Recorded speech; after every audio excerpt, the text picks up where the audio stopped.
এর দাবি দেওয়ার কথা কেউ কি বলতে পারছেন না? তাদের অভাব অভিযোগ শোনার কি কেউ নেই? বারবার কুর্মী সমাজ থেকে এই অভিযোগ তুলে কখনো ধর্মঘট, কখনো বন্ধ ডাকা হয়েছে।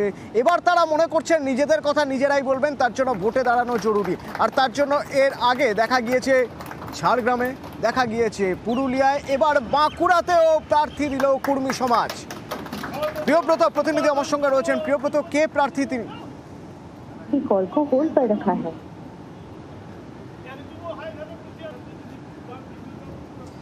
প্রিয়ব্রত আমার সঙ্গে রয়েছে, প্রিয়ব্রতর সঙ্গে কথা বলবো। বাঁকুড়ায় কর্মীদের প্রার্থী সুরজিৎ সিং কারমালি, তিনি এবার বাঁকুড়া লোকসভা কেন্দ্র থেকে কুর্মী সমাজের হয়ে প্রার্থী। এর আগে আমরা দেখেছি পুরুলিয়া, ঝাড়গ্রাম, সেখানেও কুর্মী সমাজ তাদের প্রার্থী দিয়েছিল।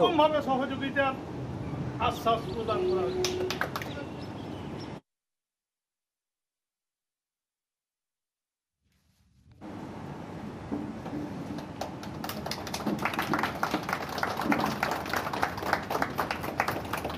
দেখুন, এখানে শিক্ষার যা অবস্থা, শিক্ষামন্ত্রী জেলে, তাহলে মূল ইস্যু হবে যারা যুবক ভাই আছে সেই শিক্ষাটার মানে ইস্যু হবে প্রথম, তারপরে হবে স্বাস্থ্যের ইস্যু হবে। নীতির মানে লাগু করার চেষ্টা করবে যে এখানে যেমন শিক্ষক এখানের হয়, নাইট গার্ডের চাকরিটা যেন এখানে লোকালের লোকের হয়। লোকসভা ভোটে